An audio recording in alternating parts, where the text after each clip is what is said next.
Everyone, so today we will discuss about the topic recruitment. So जब भी किसी organisation में न्यू एम्प्लॉयज़ की रिक्वायरमेंट होती है, अब ऑर्गेनाइजेशन क्या होती है, उन्हें टाइम टू टाइम नए एम्प्लॉयज़ चाहिए होते हैं, यूथ चाहिए होती है, ताकि वो और ज़्यादा इफेक्टिव वे से वर्क कर सकें। और जब भी उन्हें रिक्वायरमेंट होती है तो वो क्या करते हैं, रिक्रूटमेंट करते हैं, यानी कि हमारी उन्हें सेलेक्ट करने की, प्लेसमेंट करने की एक प्रोसेस स्टार्ट हो जाती है। और वो कहाँ से स्टार्ट होती है, रिक्रूटमेंट से। इसमें क्या होता है कि हम पब्लिक को कैसे अवेयर करेंगे कि हमें उनकी रिक्वायरमेंट है, हमें एम्प्लॉयज़ की रिक्वायरमेंट है। सो वही हमारी फेज क्या होती है, रिक्रूटमेंट की फेज होती है, जिसमें हम पब्लिक को इस चीज़ के बारे में अवेयर करते हैं कि हमें इतने एम्प्लॉयज़ की ज़रूरत है, इतने कैंडिडेट्स की ज़रूरत है, और हम किस तरीके के, कैसी क्वालिफिकेशंस वाले कैंडिडेट्स को ढूंढ रहे हैं। सो उसके बाद ही हम सिलेक्शन करते हैं कि कौन एक्चुअल में हमारी कंपनी का, हमारी ऑर्गेनाइजेशन का एम्प्लॉय बनेगा। So let's start with introduction and meaning. After having a clear idea about the type of job and employees are required, the next step is the process of searching and obtaining the employees for the job. कि एक बार हमने ये देख लिया कि हमें organisation में people की रिक्वायरमेंट है, न्यू कैंडिडेट्स की रिक्वायरमेंट है, न्यू एम्प्लॉयज़ की रिक्वायरमेंट है, तो सबसे पहले हमें ये मिल चुका है, ये आइडिया हमें मिल गया है कि हमें किस जॉब के लिए एम्प्लॉयज़ चाहिए हैं और किस जॉब के लिए नहीं चाहिए। यानी कि अब ऑर्गेनाइजेशन में बहुत सी जॉब होती हैं, तो हमें फाइनेंस डिपार्टमेंट के लिए चाहिए, एचआर डिपार्टमेंट के लिए चाहिए, यानी कि जो न्यू अपॉइंटमेंट है वो हमें किस जॉब के लिए करनी है। देन हम ये देखेंगे कि हमें किस टाइप के चाहिए, कि हमें एचआर के लिए चाहिए तो उनकी क्या क्वालिफिकेशंस होनी चाहिए, कैसे उनमें एक्सपीरियंस कितना होना चाहिए, कैसा उनका इंटरेस्ट होना चाहिए। सिमिलरली अगर हमें फाइनेंस के लिए न्यू रिक्रूटमेंट करनी है तो उसमें हम क्या देखते हैं कि उनको अकाउंट्स की नॉलेज कितनी होनी चाहिए, उनकी टाइपिंग स्पीड कितनी होनी चाहिए। सो इस बेस पे हम क्या करते हैं, सबसे पहले हम क्या देखते हैं, ये आइडिया लगाते हैं कि हमें कौन सी जॉब के लिए और कैसे एम्प्लॉयज चाहिए। जब हमें ये पता चल जाता है कि हमें कौन सी जॉब के लिए चाहिए और किस टाइप के एम्प्लॉयज चाहिए, उनके अंदर क्या क्वालिफिकेशंस होनी चाहिए, देन हमारा जो स्टेप शुरू होता है उसको हम बोलते हैं रिक्रूटमेंट। सो रिक्रूटमेंट क्या है, एक ऐसी प्रोसेस है जिसमें हम क्या करते हैं, search and obtaining employees for the job, यानी कि जिस जॉब के लिए, जो जॉब खाली है, वैकेट है, जिसके लिए हमें एम्प्लॉयज की जरूरत है, उसके लिए सर्च करना और ऑब्टेन करना एम्प्लॉयज को, उसको हम बोलते हैं रिक्रूटमेंट। पहले हमारी रिक्रूटमेंट ही होती है। सिलेक्शन का मतलब क्या है, जो रिक्रूटमेंट में हमने निकाले हैं, जितने कैंडिडेट रिक्रूटमेंट में सेलेक्ट हुए हैं, उनमें से जॉब पे किसे रखना है, किसे नहीं रखना, ये सिलेक्ट करना क्या होता है, सिलेक्शन होता है। सो रिक्रूटमेंट हमेशा सिलेक्शन से पहले की जाती है, जिसमें हम क्या करते हैं, सर्च करते हैं कि कौन कौन कैपेबल है, किस किस के अंदर ये क्वालिफिकेशंस है कि वो हमारी उस जॉब को परफॉर्म कर सकता है। In recruitment, we have to find out the right and eligible job seekers for performing required task in an organization. कि organization के अंदर जो भी हमें टास्क परफॉर्म करानी है, जो भी जॉब हमें उनसे परफॉर्म करानी है, उसके लिए राइट यानी कि एक सही और एलिजिबल, यानी कि जो क्वालिफिकेशंस हमें उसके लिए चाहिए, जो जो रिक्वायरमेंट है, उन्हें फुलफिल करते हुए कैंडिडेट्स को आइडेंटिफाई करने का काम किसका है, रिक्रूटमेंट का। Successful recruitment depend upon the number of applications. The higher the number of application, the higher rate of success. कि हमारी जो रिक्रूटमेंट है वो क्या होती है, हम पब्लिक को अवेयर करते हैं और हमारे जो एलिजिबल कैंडिडेट्स हैं उन्हें फाइंड आउट करते हैं। अब एक ऑर्गेनाइजेशन को फॉर एग्जांपल फाइनेंस के लिए कुछ एम्प्लॉयज़ की ज़रूरत है, उनकी वैकेंसीज हैं, तो वो क्या करेंगे, सबसे पहले पब्लिक को बताएंगे कि हमारे यहाँ वैकेंसीज हैं, वो एडवर्टाइजमेंट देंगे, अदर मेजर्स को यूज़ करेंगे, अदर मीन्स को यूज़ करेंगे, एंड लोगों को अवेयर करेंगे कि उन्हें क्या है, एम्प्लॉयज की जरूरत है, कैंडिडेट्स की जरूरत है। फिर वो क्या निकालेंगे, अपनी एप्लीकेशन फॉर्म निकालेंगे कि जो जो इस जॉब में इंटरेस्टेड है वो इस एप्लीकेशन फॉर्म को भर दो। देन हम फर्दर प्रोसेसिंग करेंगे कि उनका इंटरव्यू होगा, टेस्ट होगा, जिसने वो एप्लीकेशन फॉर्म भरा है। सो रिक्रूटमेंट में हम इस चीज पे फोकस करते हैं कि ज्यादा से ज्यादा लोग, ज्यादा से ज्यादा पब्लिक में जो लोग हैं वो हमारे एप्लीकेशन फॉर्म को भरें।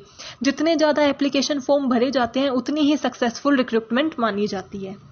It is different from selection, ये मैंने बोल ही दिया कि ये सिलेक्शन से डिफरेंट होता है। सिलेक्शन और रिक्रूटमेंट सेम नहीं होते। सिलेक्शन से पहले रिक्रूटमेंट किया जाता है, it is preceding to selection. Recruitment is invitation for application in job.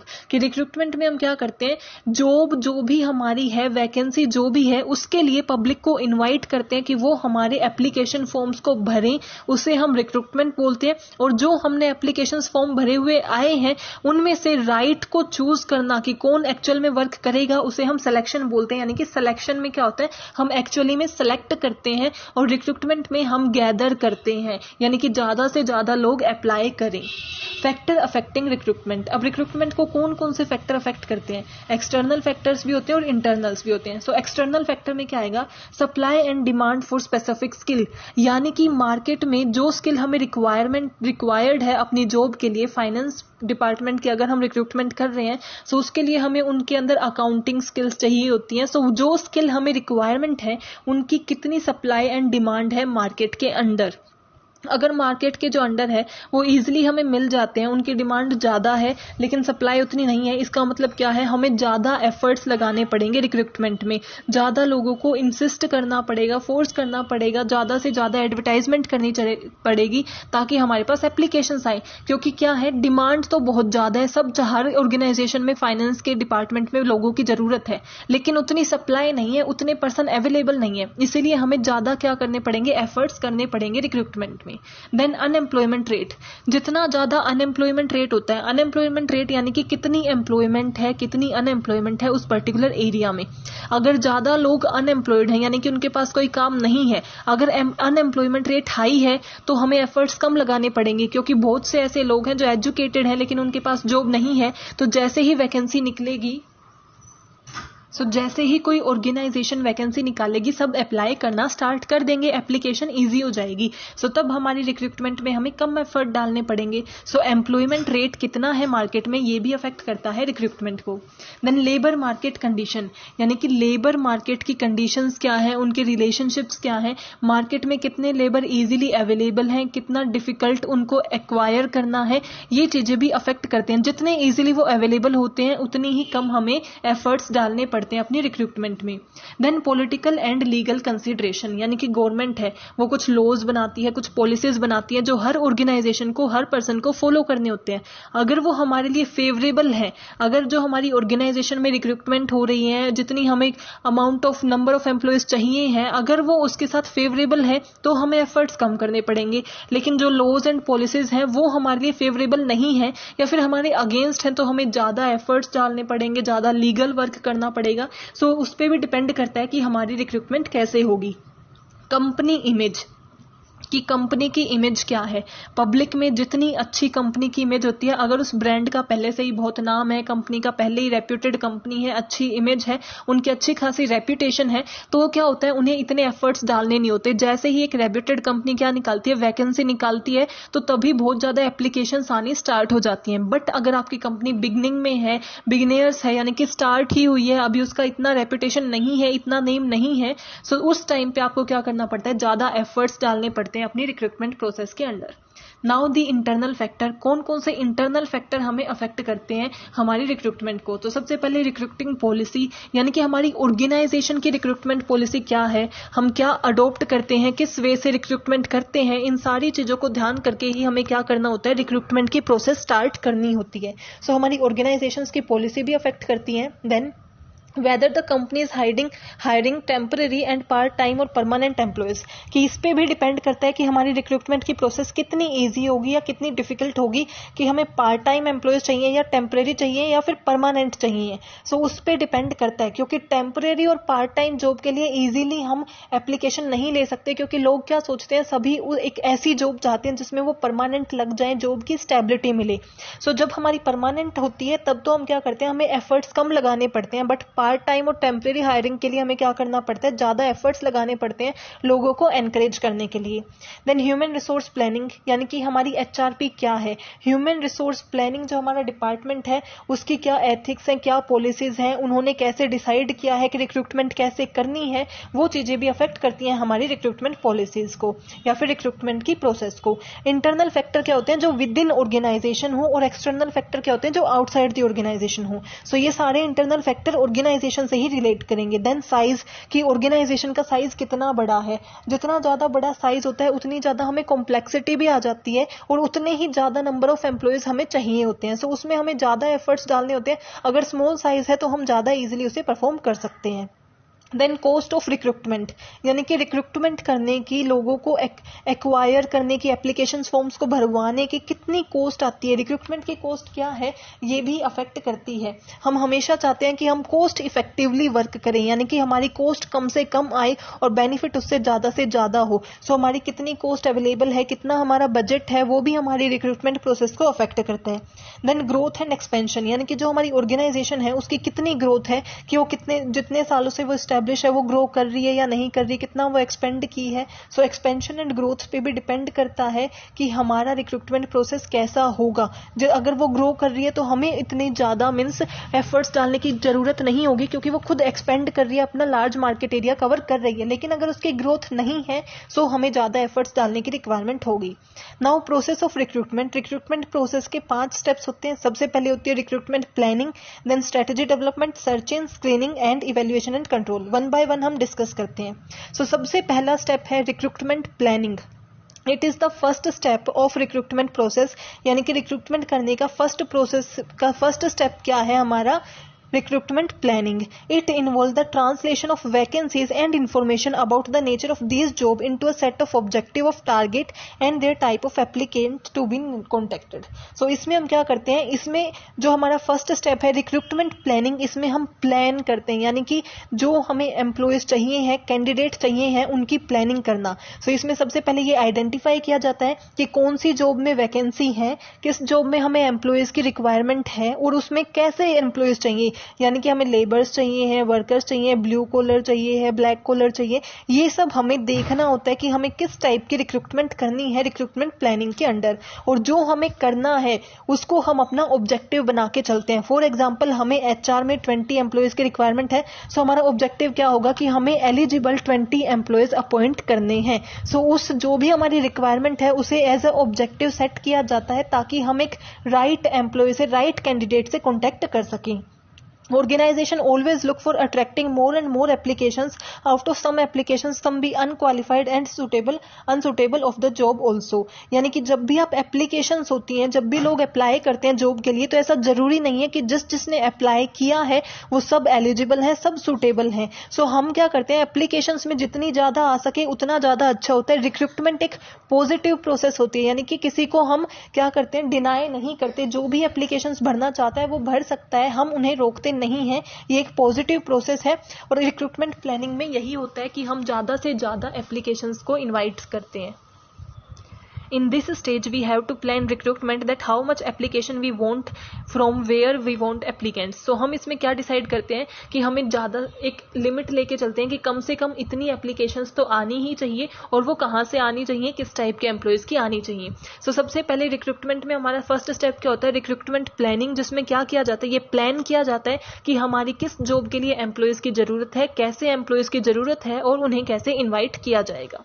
Then strategy development, जब हमने प्लान कर लिया, अब उस प्लान को, ऑब्जेक्टिव को फुलफिल करने के लिए हम एक स्ट्रेटेजी बनाते हैं, जो हमारी सेकंड स्टेप है या फिर सेकंड स्टेज है रिक्रूटमेंट प्रोसेस का।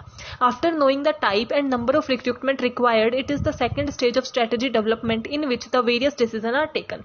कि एक बार हमने ये डिसाइड कर लिया, हमने रिक्रूटमेंट की प्लानिंग कर ली कि कितने एम्प्लॉयज चाहिए हैं, कैसे चाहिए, सो उन्हें पाने के लिए, उस ऑब्जेक्टिव को फुलफिल करने के लिए हमें स्ट्रेटेजी डेवलपमेंट करनी होती है, एक स्ट्रेटेजी बनानी होती है। और उस स्ट्रेटेजी में हम क्या क्या चीजें देखते हैं, क्या क्या चीजें डिसाइड करते हैं। सबसे पहले है वेदर मेक और बाय एम्प्लॉयज, कि हम एम्प्लॉयज को मेक करेंगे या फिर बाय करेंगे। बाय यानी कि आप बाहर से अपॉइंट करोगे, मेक यानी कि ऑलरेडी जो आपके एग्जिस्टिंग एम्प्लॉयज है ना, उन्हीं को आप न्यू जॉब की ट्रेनिंग दे दोगे। यानी कि जहां वैकेंसी है, जहां नए एम्प्लॉयज की रिक्वायरमेंट है, वहां बाहर से, आउटसाइड से न्यू एम्प्लॉयज को ना लेते हुए आप विद इन दी ऑर्गेनाइजेशन जो एग्जिस्टिंग एम्प्लॉयज हैं, जो किसी और लोकेशन पे हैं, उससे आप क्या करोगे, उन्हें ट्रेनिंग दे दोगे, उन्हें ही उस जॉब को सिखा दोगे और उन्हीं से करा लोगे। सो ये तो क्या होता है हमारा मेक एम्प्लॉयज, यानी कि हमने खुद उन्हें एम्प्लॉय बना लिया। एंड बाय यानी कि आप आउटसाइड से उन्हें हायर करोगे।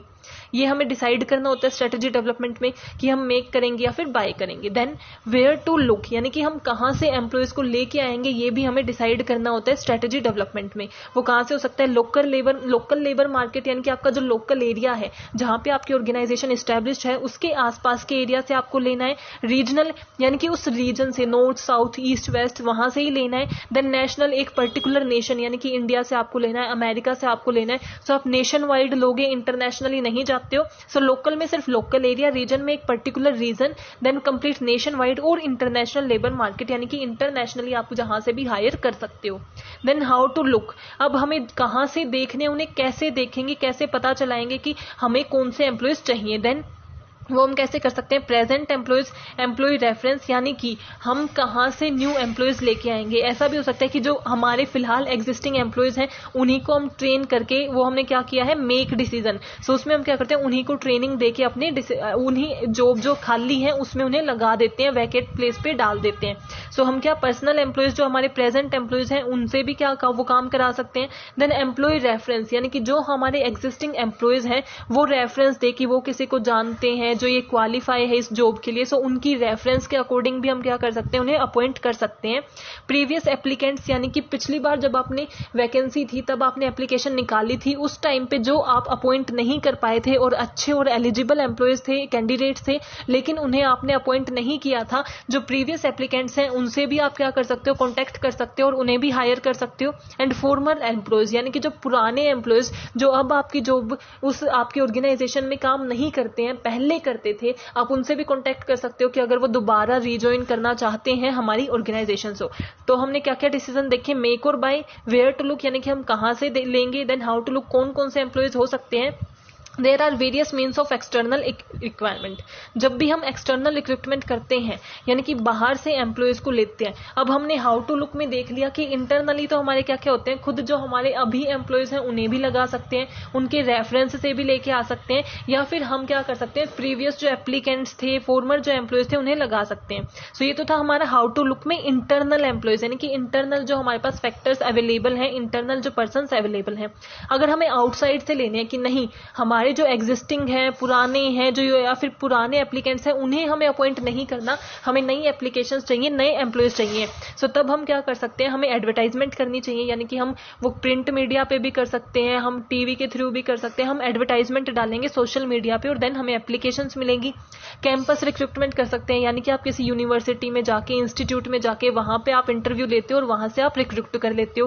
कंसल्टेंट से कर सकते हो कि आप किसी और को अपॉइंट कर लेते हो, कंसल्ट करते हो किसी के साथ और वो आपको प्रोवाइड कराते हैं कुछ कि ये एम्प्लॉयज अच्छे हैं, ये एप्लीकेशंस हो सकती हैं, इनसे आप इंटरव्यू लेके देख लो।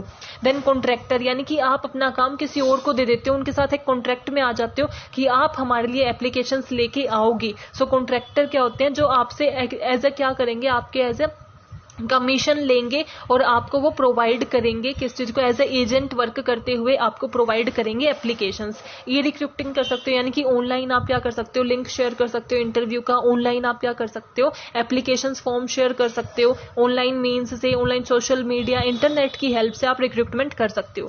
Walk in and talk in, यानी कि आप ऐसा ऑर्गेनाइजेशन में, जो भी आपकी ऑर्गेनाइजेशन है उसमें ये अवेबिलिटी रखो कि वॉक इन, जो भी पर्सन इंटरेस्टेड है हमारी ऑर्गेनाइजेशन की वैकेंसी के लिए, वो किसी भी टाइम आ सकता है और अपने जो भी उसका डाटा है वो हमें प्रोवाइड करा सकता है। सो ये हमारे वेरियस मीन्स होते हैं एक्सटर्नल रिक्रूटमेंट के लिए। नाउ हमारा थर्ड जो स्टेज होता है वो क्या होता है, सर्चिंग, फोर्थ होता है screening and then last is evaluation. So third step हमारा क्या होता है, थर्ड स्टेप, अब हमने सबसे पहले क्या किया, रिक्रूटमेंट की प्लानिंग करी। प्लानिंग करने के बाद हमने स्ट्रेटेजी बना ली कि हम कहां से लेंगे, कैसे लेंगे, इंटरनल होंगे, एक्सटर्नल होंगे। उसके बाद हमें कैसे चाहिए हैं उसके लिए अब सर्च करना स्टार्ट कर दिया। फॉर एग्जांपल हमने डिसाइड कर लिया कि हमने बाहर से ही लेने, जो हमारे प्रेजेंट एम्प्लॉयज हैं उन्हें अपॉइंट नहीं करना, उस जॉब के लिए नए एम्प्लॉयज ही चाहिए। सो अब हमने ये डिसाइड कर लिया है, तो अब हम उन्हें सर्च करेंगे, यानी कि उन्हें पता लगाएंगे कौन कौन से एम्प्लॉयज हो सकते हैं, कौन कौन से कैंडिडेट्स हो सकते हैं। Third step and stage of the recruitment process in which the candidate which are suitable according to the strategy development, यानी कि जो हमने स्ट्रेटेजी और रिक्रूटमेंट प्लानिंग में डिसाइड किया है ऑब्जेक्टिव, उसके लिए जो सुटेबल होते हैं उनको हम सर्च करते हैं डिफरेंट एरिया से, कि अगर हम लोकल में हैं तो हमारे लोकल में सर्च करेंगे कि कौन कौन ऐसे क्वालिफाइड पर्संस हैं जो हमारी ऑर्गेनाइजेशन में उस एम्प्लॉयमेंट की जॉब को फुलफिल कर सकते हैं। Then in searching will try to search for candidates from various sources, हम अलग अलग सोर्सेज का यूज करते हैं, हम खुद भी सर्च कर सकते हैं सकते हैं मार्केट में, हम किसी को अपॉइंट भी कर सकते हैं जो किसी को सर्च करेगा, जो हमारी जॉब को फुलफिल कर सकते हैं। सो ये हमारे क्या होता है, सर्चिंग हमारा थर्ड स्टेप होता है, यानी कि जैसे एम्प्लॉयज हमें चाहिए अब हमें उनका सर्च करना है, देखना है कि वो कहाँ अवेलेबल हैं। देन उसके बाद करेंगे स्क्रीनिंग। स्क्रीनिंग क्या है, हमारा फोर्थ स्टेप है रिक्रूटमेंट प्रोसेस का। उसमें हमारा क्या होता है, इसे हम प्रिलिमिनरी स्क्रीनिंग भी बोलते हैं, यानी कि जिनको हमने सर्च किया है, सर्च करने के बाद जितनी एप्लीकेशंस हमारे हैंड में हैं, जितने भी कैंडिडेट्स को हमने सर्च किया है कि ये हमारी जॉब के लिए सूटेबल हो सकते हैं, उनको हम स्क्रीन करते हैं, यानी कि उनकी सबसे पहले स्क्रीनिंग की जाती है, यानी कि जो बेसिक रिक्वायरमेंट है वो चेक की जाती है कि जो भी उनका रिज्यूम है उसमें हमारी सीवी है, बेसिक रिक्वायरमेंट फुलफिल हो रही है या नहीं हो रही, जो उनकी क्वालिफिकेशंस हैं वो सही है या नहीं। सो इसमें हम क्या करते हैं, स्क्रीन करते हैं, और जो कैंडिडेट्स बिल्कुल भी मीन्स हमारे एडजस्ट नहीं होते हमारी रिक्वायरमेंट के अकॉर्डिंग, उन्हें हम रिजेक्ट कर देते हैं। फाइनली इधर से रिजेक्शन हो जाता है। देन हमारी होती है फाइनल स्टेज। फाइनल स्टेज क्या है, इवेल्युएशन की एंड कंट्रोल की, in which process of recruitment is studied, यानी कि जिसमें जो भी हमने प्रोसेस में परफॉर्म किया है उसे स्टडी किया जाता है, इवेल्युएट किया जाता है, एंड देखा जाता है कि वो ऑब्जेक्टिव को फुलफिल करने में कितना मीन सक्सेसफुल रहे हैं और कितना नहीं रहे, कहां कहां वीकनेस है, ताकि फ्यूचर में हम उसे क्या कर सकें, इंप्रूव कर सकें, उनके साथ बेटर डीलिंग कर सकें।